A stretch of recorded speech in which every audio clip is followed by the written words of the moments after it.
And welcome back to the Constitutionals Podcast. I'm your host, Chad White. If you didn't know, this is the premier website for the website C++. This is the premier podcast for the website C+Comedy.com. Like I just said, the website, go there. I went on autopilot, and I was just, waiting for the applause to die down. There's a live audience. Usually when I do these things, everybody's clapping left and right, left and right, left and right. Cheeks clapping left and right, left and right. And I just let my brain handle that portion of the show with the intro that I say all the time. And here we are. That's the reason why I messed up, and that's why I'm explaining. Episode 259.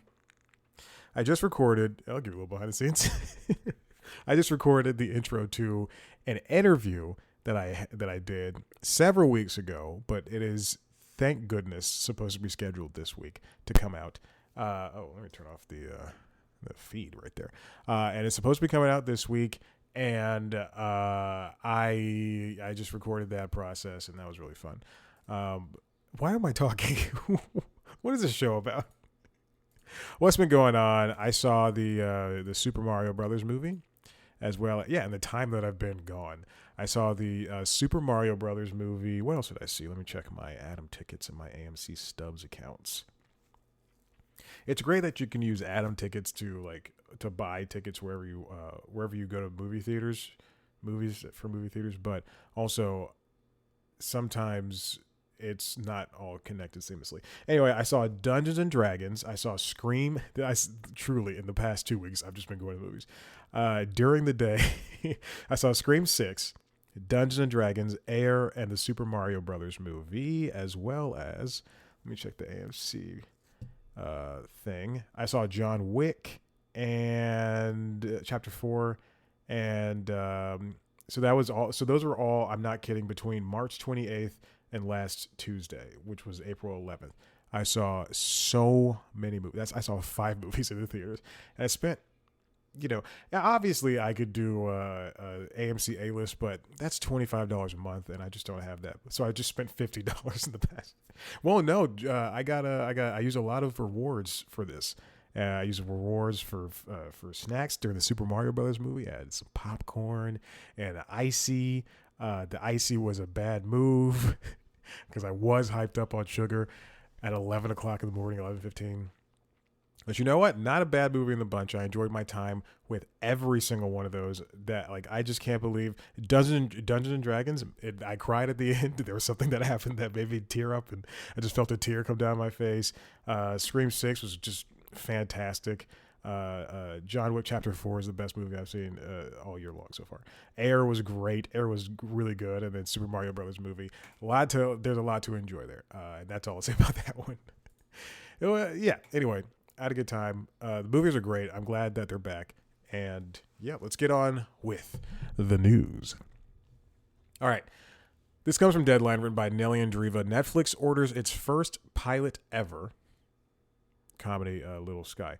Now, it doesn't matter what the show is. Samara Weaving starred it, but it doesn't matter what the show. Speaking of Scream 6, she was in Scream 6. It doesn't matter what the show is. Netflix jumping into the pilot process is a very it's a move that's indicative of what might be going on in the future at Netflix. Now, typically they just order shows. They just order shows outright, or they don't order shows. It's been a yes or a no from them. But them giving a show a chance and then making it from that point forward, or not making it, we don't know. We don't know what's going to happen to what is this, Little Sky? I don't know what it was called.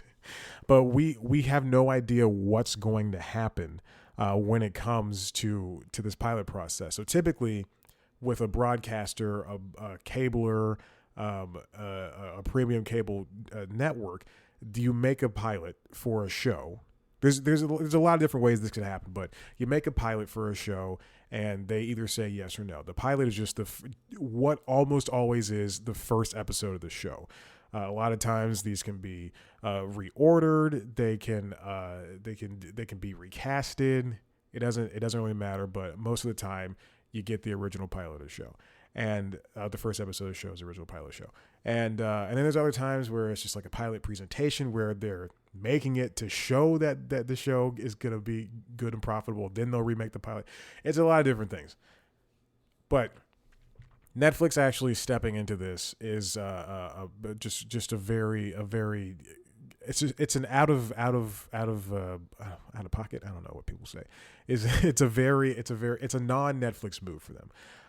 It's a single camera comedy, and it was ordered for the pilot, obviously. Sources caution that this does not signal a permanent developmental shift. As Nelly writes, Little Sky is currently the only pilot planned at Netflix, which has been employing a straight-to-series model exclusively since venturing into original programming 12 years ago.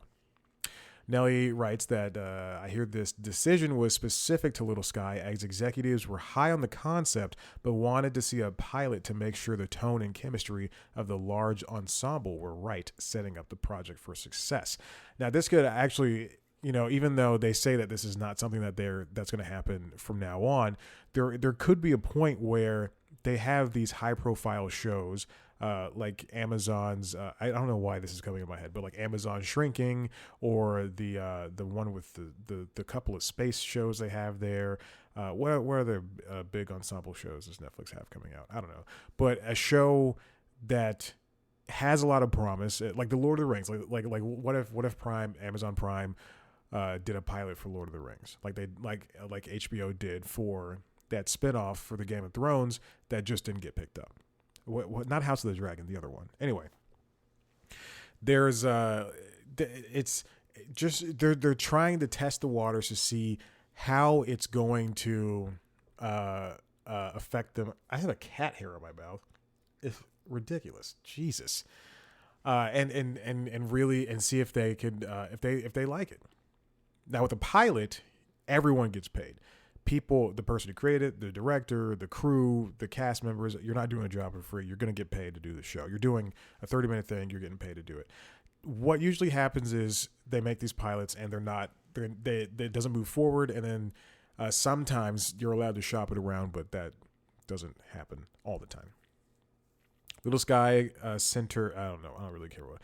Netflix's willingness to try out the pilot model is significant. Pilots, blah, blah, blah. Are considered valuable proofs of concept, especially in comedy where cast chemistry, tone, and comedic timing are key. So when you're reading a script, sometimes an executive or somebody just reading a script is not going to be able to get the joke correctly, but or even like just get the tone of the show. Like if I can't think of those Apple TV shows that I'm thinking about that are in space, but like if I look at not Amazon Pro. Yeah, if I look at the Amazon, no, let me think of a different show. Come on, Chad, you got this. What's a show that people? Oh Jesus, I'll just go to a streaming platform. If I look at Up There on Hulu, if I look at Up There and I know it's going to be a musical rom-com where two people have these thoughts in their head that are personified by people in their past lives, then how are the songs going to come across? How are those people supposed to come across? The show is supposed to be funny, but it reads dramatic. There's a lot of different factors, and this pilot process will really, really help out the show's creators as well as Netflix in choosing if this is the right fit for the platform.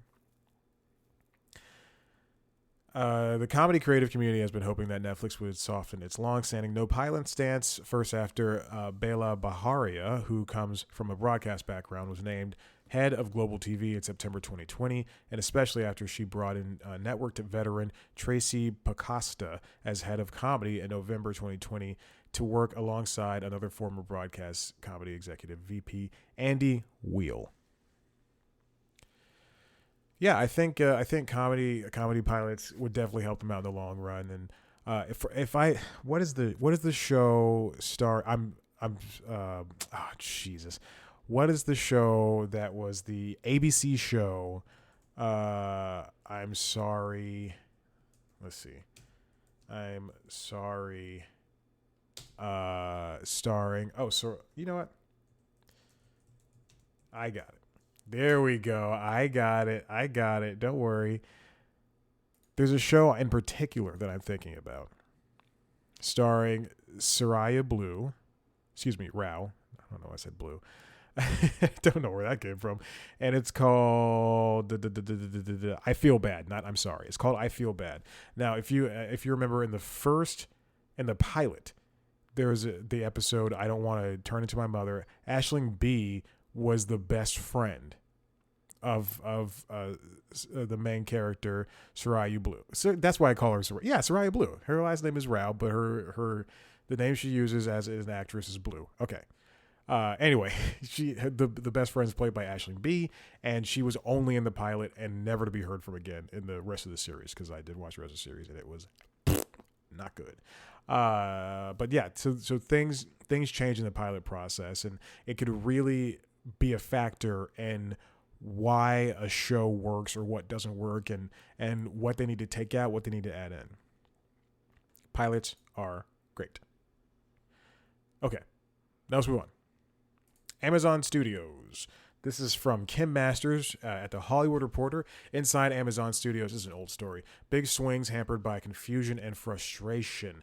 Now, they have shows like Citadel, which they're very bullish on. They're very bullish on Citadel. I believe that they just got some tax incentives for that in California, to move that show to California. The shows, I think, I want to say Jamie Dornan and Priyanka Chopra.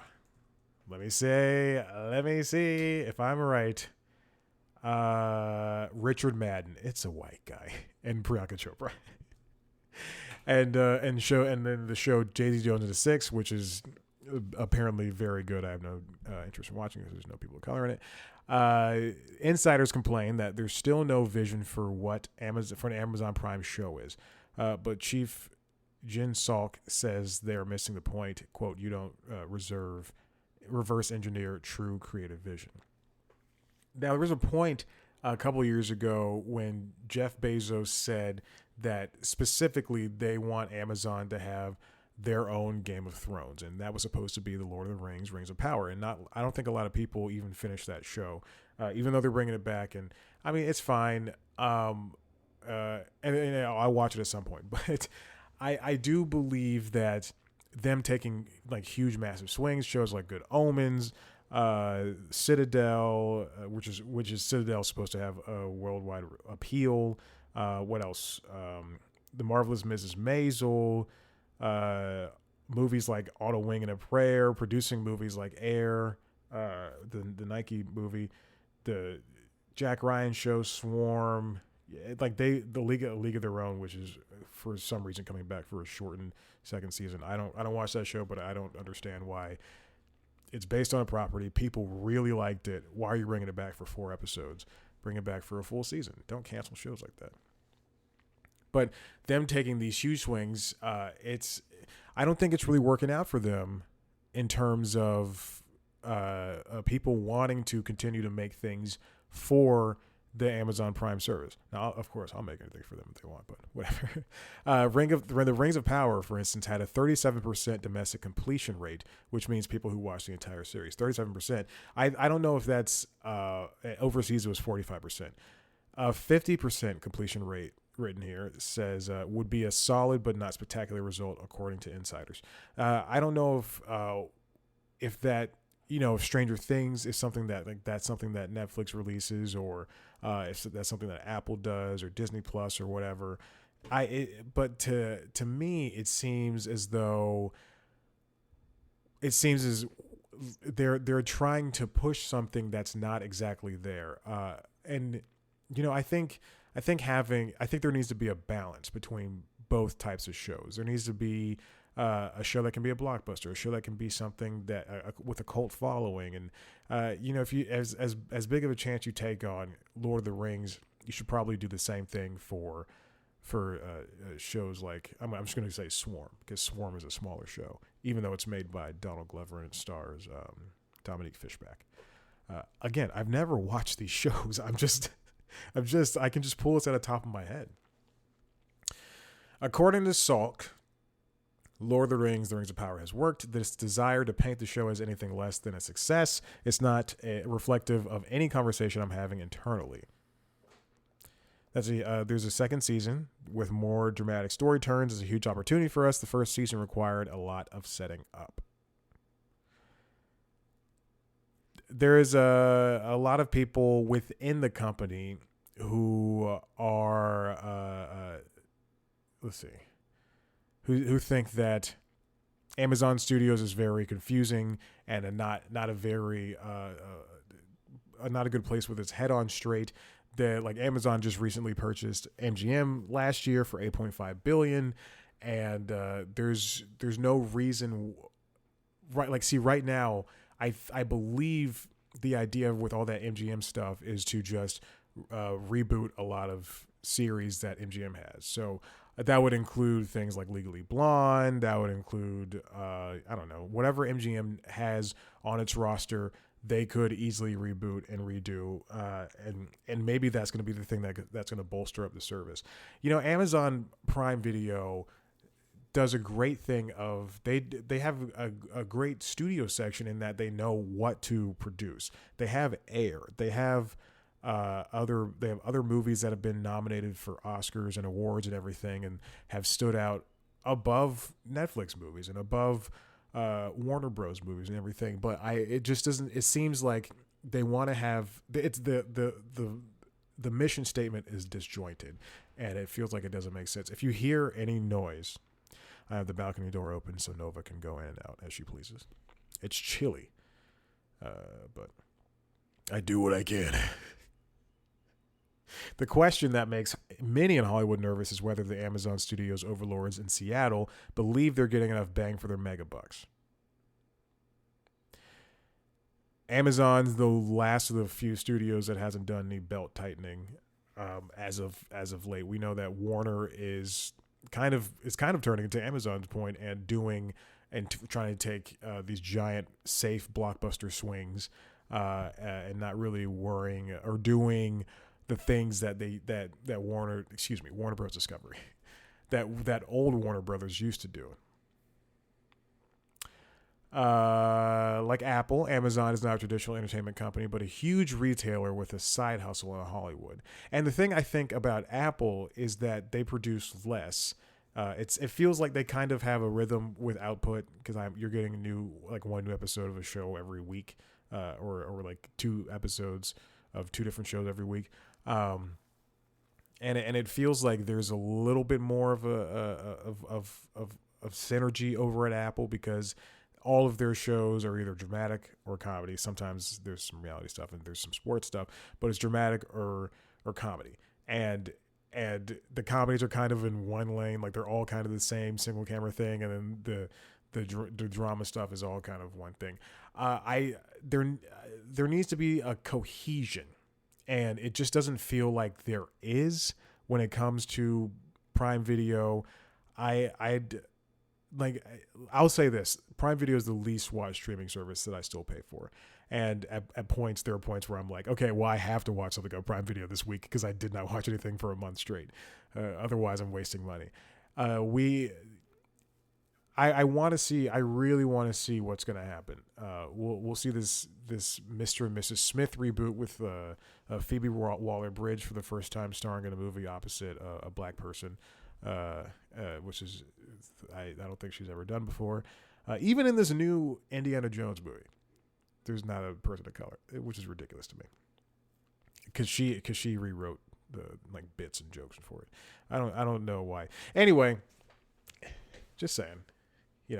They want to do some type of Tomb Raider thing with Phoebe Waller-Bridge, Tomb Raider series. I want to see what's going to happen. I want to see what Amazon and Jen Salk can do. I don't know if her full name is Jennifer, but Ms. Salk can do in terms of pushing what Amazon is capable of. If Apple can set aside $1 billion for content, then why can't Prime do the same thing, or Amazon do the same thing rather? All right, let's move on to the next thing. This comes from The Verge. written by Ariel Shapiro. Spotify shows how the live audio boom has gone bust. Now, if you don't know this, Spotify Live shut down a couple of weeks ago, and they are essentially not doing live things anymore. Now, I'll tell you this, Netflix is, we'll get into this in the next episode, but Netflix's Love is Blind reunion was not very good because the streaming, it was supposed to be live. It was their second live event after the Chris Rock thing, and just things went awry. And I'm sure that we'll get some type of explanation. I'm kidding. I don't think we're going to get any explanation at all. But Spotify Live is now done. Now, you'll know shows like the Doughboys had a live show where they could talk to their fans as they listen live and talk about snack. It was like the Doughboys Snack Pack. And they openly crapped on Spotify Live because the app was not good. The app is crap. If you listen to Doughboys, that's a reference. The app is not very good, and it was so what it was is like for Spotify Live is you have to download a separate app. You listen to people, to the hosts of the show, just on the most poorly done mic, because you have to use your phone or your laptop or whatever you're using, but it is just like a very bad mic, and the audio's poor. And then when people, you can raise your hand to talk, and if they want to bring in people, then the people can come in. But oftentimes it just didn't work, and it just didn't sound very good, and it was just a waste of time. The Spotify Live app still has a handful of chat rooms going. Users can get a notification that said that the service is going to go away at the end of the month. Spotify is calling this a period of experimentation and learnings. And I think that just means that they just didn't do it.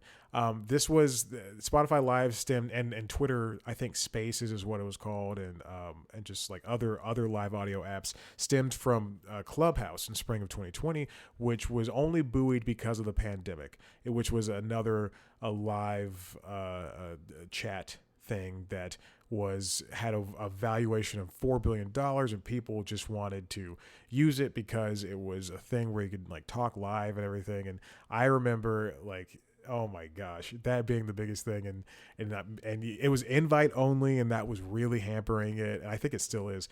Since then, the number of monthly active users on Clubhouse has dropped by 82%.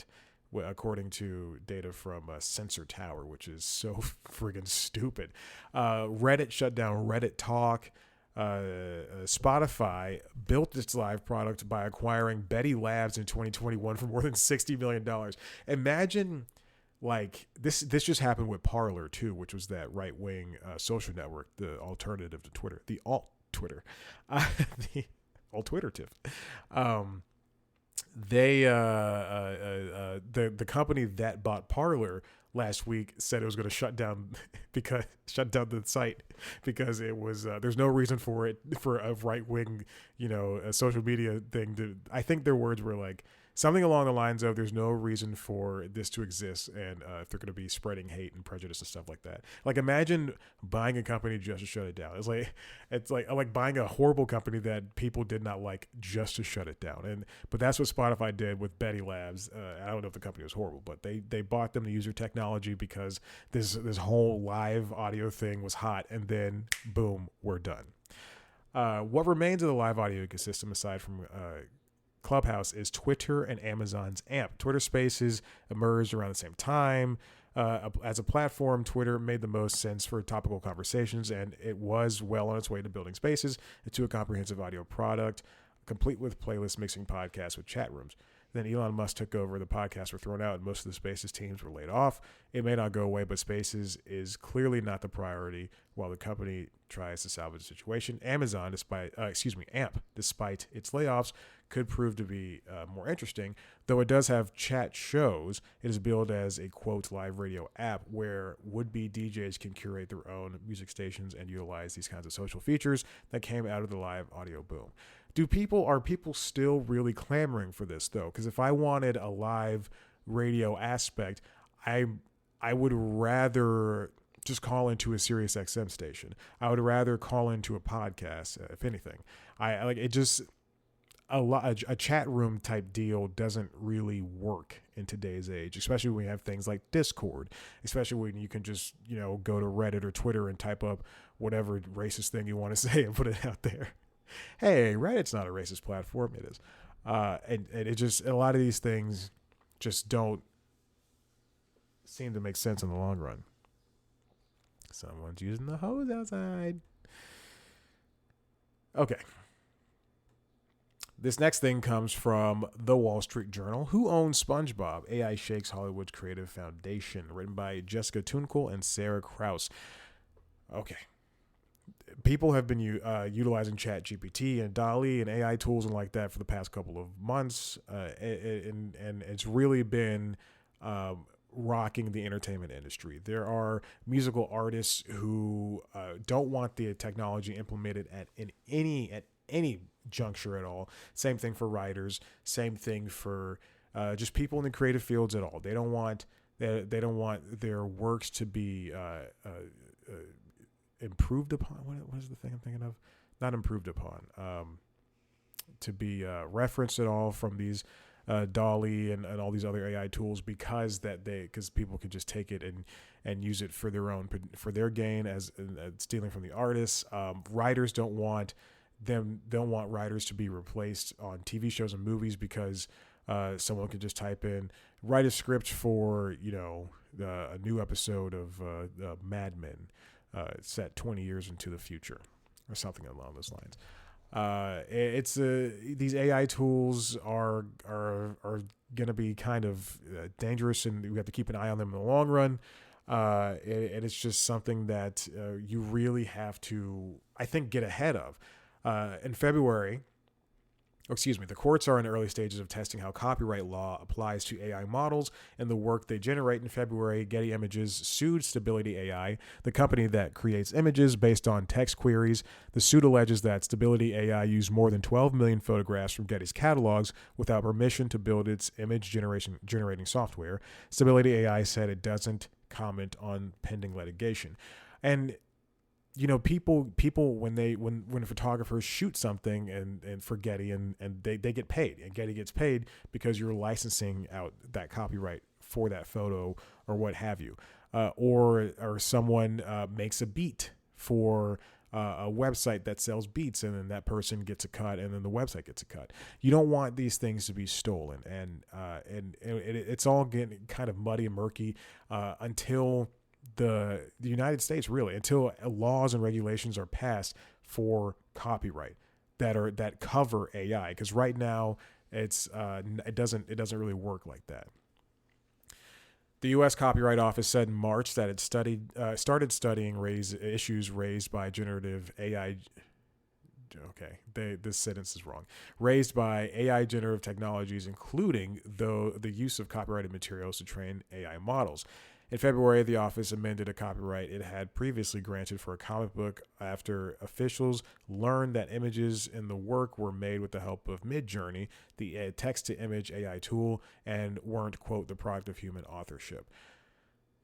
Yeah, Hollywood's definitely going to be looking at this, and they're going to be on their toes. It's you wouldn't want like a Netflix executive trying to going and saying, hey, give me Murder Mystery 3. You don't want somebody to put your favorite actor Morgan Freeman inside of a movie that he did not act in and he did not do the voice for. It's you want these things to be fair, and you want people to get paid. And we definitely need to have some type of regulation for this, because the sooner we have regulation, the more clear it's going to get in the long run.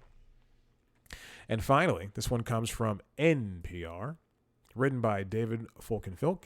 NPR quits Twitter after being falsely labeled as state-affiliated media. Alongside NPR quitting, PBS quit as well.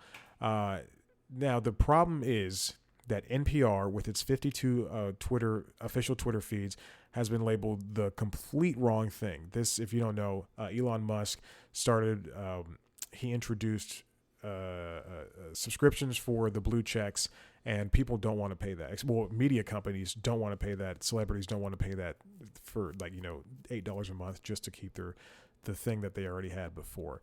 And now what's more is that news companies, news organizations like BBC and NPR are being sub-labeled under things for people to, to be able to differentiate them from other products. NPR was labeled state affiliated media, which is not good, which is saying that the government is funding its news, and it's saying that it's not truthful or honest, and you can't, essentially not trustworthy. Whereas BBC, I believe, was funded, was labeled something else, such as Jesus, let's see, BBC, Twitter, I believe BBC's Twitter was labeled as publicly funded media. So NPR is publicly funded. You give donations to NPR. You give donations to PBS. But if they're saying it's state funded, which is partially true, a lot of while the government does give money to NPR and PBS and things of that nature, there are donations, and they kind of have to for the FCC and regulations and all that stuff. But they're a large part of the NPR and PBS business, because they're two separate companies, are the donations from, again, you hear all the time, from viewers like you, which is thank you, which is very important to note. Now, BBC being labeled publicly funded media is the opposite of what NPR should be labeled and PBS should be labeled. So now so NPR with its 52 official feeds is saying, hey, we're getting out of this, because there's no reason to be on Twitter if we're not going to be treated correctly. Musk was tweeted out, defund NPR and things of that nature, and he's just passing along misinformation.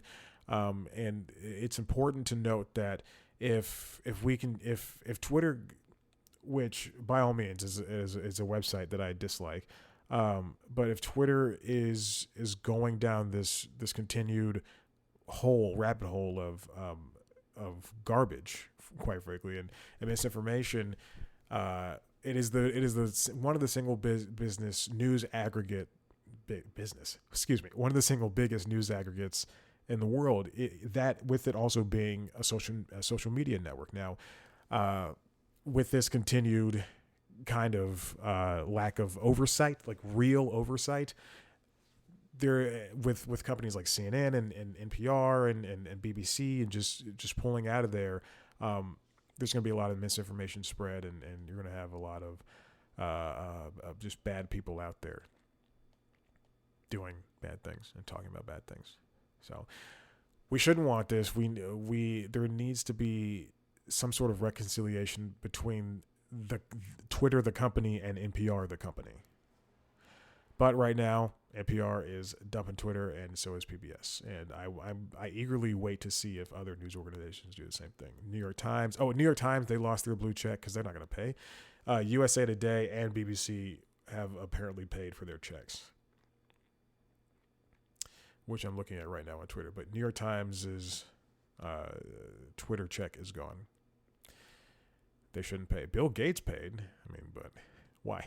Anyway, that's it. Listen, if you like what you heard here, head to the website, cpluscomedy.com, where we've got other podcasts. We've got Late Night Lately, the Late Night Show, which is the show where I talk about late night stuff. And we're counting down to Corden's final episode. So we'll be back this week with a brand new episode. I took 2 weeks off because I had to.